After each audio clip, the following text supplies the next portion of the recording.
कहानी की शुरुआत में बताया जाता है कि 1997 में 500 करोड़ लोग वायरस की वजह से मारे गए और इंसानों को ज़मीन को छोड़ना पड़ा और अब वो ज़मीन के नीचे यानी अंडरग्राउंड में रहते हैं।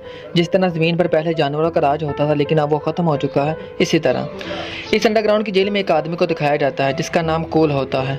कूल को बहुत सारे साइंटिस्ट के दरमियान लाया जाता है और वो साइंटिस्ट कूल को बताते हैं कि हमने एक ऐसा तरीका बना लिया है जिसकी मदद से हम इंसानों को टाइम ट्रैवल करवा सकते हैं और इस काम के लिए हमने तुमको चुना है। अगर तुम ये काम करते हो तो तुम्हारी सज़ा माफ़ कर दी जाएगी। ये इंसानियत को बचाने के लिए बहुत बड़ा कदम होगा। तुम 1996 में जाओगे जब वायरस फैलना शुरू हुआ था। तुम्हें वहाँ जाकर असल वायरस को ढूंढना होगा और तुम इसको यहाँ लेकर आओगे ताकि हम इस वायरस का इलाज कर सकें। कूल इसकी शर्त मान लेता है और उसके बाद इसको टाइम ट्रैवल की मदद से गुजरे हुए वक्त में भेज दिया जाता है। लेकिन वो 1996 में नहीं बल्कि 1990 में पहुँच जाता है जहाँ उसे पुलिस से लड़ने की वजह से गिरफ्तार किया जाता है। यहाँ एक डॉक्टर जिसका नाम कैथरीन होता है उसे मिलने आती है। कूल की हरकतों और अजीब बातों की वजह से इसको पागल समझा जाता है। जब उसे कुछ डॉक्टर के सामने लाया जाता है जिनमें कैथरीन भी होती है तो फिर कूल इनको बताता है कि 1996 में वायरस फैला था जिसकी वजह से 500 करोड़ लोग मारे जा चुके थे और सिर्फ 1% लोग ही बचे हैं। जहाँ से मैं आया हूँ 2035 में और सभी लोग अंडरग्राउंड रहते हैं। साइंटिस्ट इससे पूछते हैं कि तुम दुनिया को बचाने आए हो। वो कहता नहीं, दुनिया तो पहले ही ख़त्म हो चुकी है। मैं तो सिर्फ वायरस को पहचानने आया हूँ जिसकी वजह से इतने लोग मरे हैं ताकि हम इस वायरस का इलाज बना सकें और पहले की तरह ज़मीन पर रह सकें और सुकून का सांस ले सकें। कूल कहता है कि मैं अपनी साइंटिस्ट की टीम से बात करना चाहता हूँ क्योंकि मेरे पास एक ऐसी डिवाइस है जिससे मैं उनसे बात कर सकता हूँ। लेकिन जब वो कॉल करता है तो एक लेडी उठाती है क्योंकि ये डिवाइस 1996 के मुताबिक सेट की जाती है लेकिन वो 1996 के बजाय 1990 में होता है। तो इसके बाद साइंटिस्ट इसको पागल समझते हैं और पागल खाने में ले जाते हैं जहाँ पर वो एक और पागल से मिलता है जिसका नाम जेफरी होता है। ये एक अमीर बाप का बेटा होता है। कूल को इसके कमरे में बंद किया जाता है और उसके बाद कूल गायब हो जाता है और वापस 2035 में पहुंच जाता है जहाँ उसे एक लड़की की वॉइस सुनाई जाती है जो कि रिकॉर्ड होती है और कहा जाता है कि 12 मंकी की आर्मी ने अपना काम कर दिया। फिर साइंटिस्ट से पूछते हैं कि क्या ये मैसेज तुमने किया है। कूल कहता है तुमने मुझे 1996 के बजाय 1990 में भेज दिया था। फिर कूल को कुछ तस्वीरें दिखाई जाती हैं जिसमें जेफरी की तस्वीर भी होती है। तो कूल कहता है कि मैं इससे मिल चुका हूँ। तो कूल को एक और मौका दिया जाता है। इसको फिर दोबारा टाइम ट्रैवल करवाया जाता है लेकिन फिर ये गलती से 1996 के बजाय पहली जंग में पहुंच जाता है जहां हर तरफ फायरिंग होती है और कूल को कुछ समझ नहीं आता और इसी फायरिंग के दौरान से गोली लग जाती है। लेकिन मशीन अपना काम फिर दिखाती है और दोबारा ये 1996 में मतलब सही जगह पर पहुंच जाता है जहां उसे जाना होता है।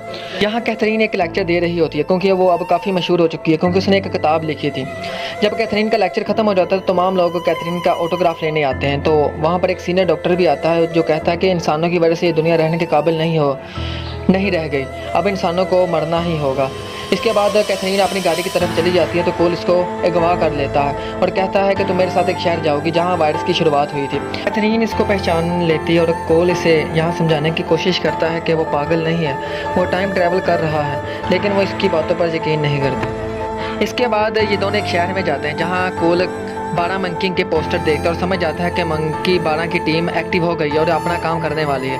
आज से ठीक 1 महीने बाद वायरस इस दुनिया में फैल जाएगा। इसके बाद कूल को एक दुकान के बाहर एक जानवर का निशान दिखाई देता है जो कि 12 मंकी की निशानी होता है और वो फ़ौरन इस दुकान के अंदर जाता है जहाँ 3 लोग होते हैं। कूल कहता है कि मैं जानता हूँ कि 12 मंकी की टीम तुम ही हो, मुझे जल्दी अपने लीडर का नाम बताओ। पहले तो वो बताने से इनकार कर देते लेकिन जब कूल लड़की पर बंदूक लगाता है तो वो बता देती है कि हमारा लीडर जेफरी है। जेफरी आजकल बहुत मशहूर है क्योंकि इसके ऐड वायरस पर काम करते हैं और जेफरी इनके खिलाफ है और इनकी मुखालफत करता है। इसके बाद वो जेफरी के घर निकल पड़ते हैं लेकिन जंग के दौरान जो गोली कूल को लगी थी वो अभी भी इसकी टांग के अंदर थी। कैथरीन कहती है कि मैं डॉक्टर हूँ तो मैं तुम्हारी गोली निकालना चाहती हूँ, लेकिन कूल कहता है नहीं। लेकिन कैथरीन निकालती है, निकालने के बाद उसे पट्टी भी कर देती है। अब वो जेफरी के घर उसे मिलने जाता है जब उसका नौकर जेफरी को बताता है कि आपका बहुत पुराना दोस्त आपको मिलने आया है। तो वो कूल को जब वो कमरे में दाखिल होता है तो वो कूल को पहचानने से इनकार कर देता है। लेकिन जब वो कूल को बताता है कि वो 12 मंकी के लिए आया है तो जेफरी फ़ौरन उसे अपने कमरे में ले जाता है जहाँ उसे कूल बताता है कि जो तुम करने वाले हो इससे मुझे कुछ लेना देना नहीं, मुझे सिर्फ वायरस के बारे में बता दो। तो जेफरी साफ साफ कह देता है कि मुझे किसी वायरस के बारे में नहीं पता, बल्कि वो तो तुम ही हो जो वायरस फैलाना चाहते थे क्योंकि तुमने ही 1990 में मुझे कहा था कि अगर कोई वायरस फैला दिया जाए तो ये दुनिया कैसी लगेगी और किस तरह लोग तबाह होंगे। तो उस पर गुस्सा आ जाता है और कहता है कि तुम बकवास बंद करो और उस पर हमला करता है। लेकिन जेफरी के आदमी उसे कूल पर हमला करते हैं जिस वजह से फिर कूल को भागना पड़ता है और वो किसी न किसी तरह उस घर से भाग जाता है और अपनी गाड़ी की डिक्की खोलता है जहाँ पर उसने कैथरीन को बंद किया होता है। कैथरीन इस पर टांग मारकर हमला करती है और कहती है कि स्टूपिड इडियट, तुम्हारी हिम्मत कैसे हुई मुझे डिक्की में बंद करने की। लेकिन जब वो कूल को जख्मी देखती है तो वो कहती है क्या तुमने लड़ाई की है, किसी को मारा है? तो फिर वो कहता है कि बहुत जल्दी ये दुनिया ख़त्म होने वाली है और जो लोग बचे हैं इनको फिर ज़मीन के नीचे रहना होगा और मैं इस वक्त से जाना नहीं चाहता और मैं खुले आसमान के नीचे रहना चाहता हूँ। मैं ज़मीन के नीचे नहीं रहना चाहता, मैं सूरज, आसमान, ज़मीन वगैरह देखना चाहता हूँ। इसके बाद कूल पुलिस की आवाज़ सुनता है और कैथरीन उसका ध्यान अपनी तरफ करने के लिए हॉर्न बजाती है, मगर कूल गायब हो जाता है जिस तरह जेल में गायब हुआ था और कूल दोबारा 2035 में पहुँच जाता है। 1996 में लैब वाले कैथरीन को बताते हैं कि ये गोली उस वक्त की नहीं है बल्कि ये उस वक्त की गोली है जब पहली जंग हुई थी। तो इसके बाद कैथरीन बहुत हैरान हो जाती है। इसके बाद वो जाकर पहली जंग की तस्वीर देखती है तो इसमें कूल नज़र आ जाता है। तो उसे यकीन हो जाता है कि वो पागल नहीं है बल्कि आज तक जितनी भी उसने टाइम ट्रैवल की बात की थी वो बिल्कुल सच है और दुनिया भी ख़त्म होने वाली है। और वह जेफरी के डैड को कॉल करती है और कहती है कि आपका बेटा आपकी लैब से वायरस चुराएगा जिसकी वजह से ये दुनिया ख़त्म हो जाएगी। लेकिन जेफरी का डैड कहता है कि जिस जगह पर वायरस है मेरा बेटा वहाँ कभी नहीं पहुँच सकता। वो कूल जो कि 2035 में पहुँच जाता है वो दोबारा 1996 में आ जाता है और कूल आकर कैथरीन से मिलता है और अपने आप को पुलिस के हवाले करना चाहता है क्योंकि वो इस दुनिया से जाना नहीं चाहता, क्योंकि वो बार बार टाइम ट्रैवल करके उसके दिमाग पर असर हो रहा था। इसके बाद कैथरीन कहती है कि मैं जानती हूँ कि तुम पागल नहीं हो। वो उसे अपने साथ ले जाती है और उसे कहती है कि मुझे वो नंबर बताओ कि जो तुमने 1990 में इस्तेमाल किया था 1935 के साइंसदान से रब्ता करने के लिए। तो कूल कहता है कि मैं नहीं चाहता कि मैं वापस 2035 में जाऊँ, मैं नहीं ज़मीन के नीचे रहना चाहता, मैं इसी आसमान के नीचे रहना चाहता हूँ। लेकिन वो काफ़ी याद करने के बाद उसे नंबर याद आ जाता है तो वो कैथरीन को वो नंबर बता देता है। कैथरीन जाती है, जाने के बाद उसे कॉल करती है और बहुत खुश होकर वापस आती है और आकर कूल को बताती है कि मैंने उन्हें बता दिया कि 12 मंकी की आर्मी ने अपना काम कर दिया है। तो कूल कहता है कि इसके बाद तुमने ये भी कहा होगा कि हैप्पी क्रिसमस। तो कैथरीन हैरान हो जाती है, वो कहती तुम्हें कैसे पता? वो कहता है कि 2035 में तुम्हारी ये वाइस साइंटिस्ट को पहुँच चुकी है और ये मैंने भी सुनी है।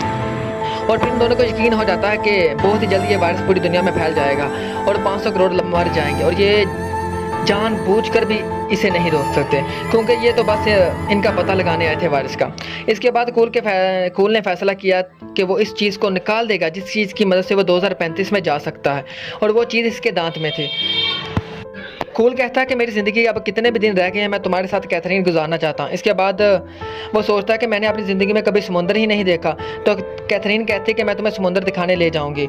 ये दोनों अपना रूप बदल लेते हैं क्योंकि कूल के पीछे पुलिस लगी होती है। कूल जब कैथरीन को बदले हुए रूप में देखता है तो वह कहता है कि तुम मेरे सपनों में हमेशा आती थी और मुझे हमेशा एक ही सपना आता था।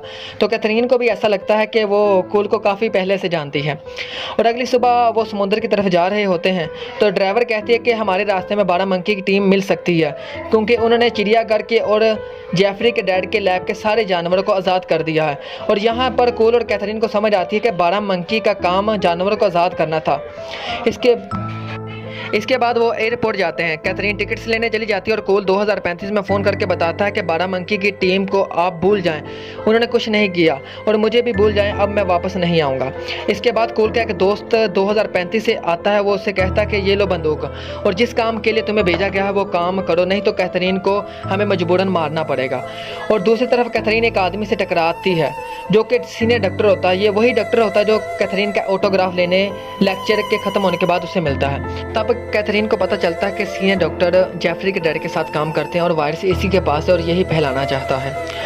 तो ये तमाम बातें ये कूल को बताती है। कूल और कैथरीन दोनों सीनियर डॉक्टर को ढूंढते हैं और इन्हें डॉक्टर मिल जाता है, लेकिन डॉक्टर काफ़ी आगे होता है। ये वहाँ तक जाने की कोशिश करते हैं लेकिन सिक्योरिटी उन्हें आगे जाने के लिए इजाज़त नहीं देती। तो कैथरीन काफ़ी चीख कर कहती कि इस डॉक्टर को रोको, इसके पास एक ख़तरनाक वायरस है, लेकिन ये कोई भी उसकी बात पर यकीन नहीं करता। क्या था जिसने ये मंज़र देखा था, इस वजह से ये मंज़र सपनों में नज़र आता है। उसके बाद हम डॉक्टर को जहाज़ में देखते हैं तो वहाँ पर एक लड़की भी होती है। ये लड़की 2035 में आई होती है। ये जानती है कि ये डॉक्टर के पास वायरस है, तो ये बातों के ज़रिए उससे तमाम डिटेल ले लेती है और 2035 के साइंटिस्ट को भेज देती है। आप लोग सोच रहे होंगे तो कि उन्होंने इस वायरस को यहीं पर ख़त्म क्यों नहीं किया। इस वजह से ख़त्म नहीं किया कि अगर ये वायरस यहीं पर ख़त्म हो जाता तो तमाम जो इतिहास है वो तब्दील हो जाता। जो लोग 2035 से 1996 में आए थे वो तमाम के तमाम यहीं रह जाते और मर जाते, और जो 500 करोड़ वहाँ लोग मरे थे वो ज़िंदा हो जाते। और जो 2035 के साइंटिस्ट थे वो ये कुछ बदलना नहीं चाहते थे, वो बस एंटीडोट चाहते थे इस वायरस का, जो उन्हें मिल जाता है। और यहीं पर मूवी ख़त्म हो जाती है।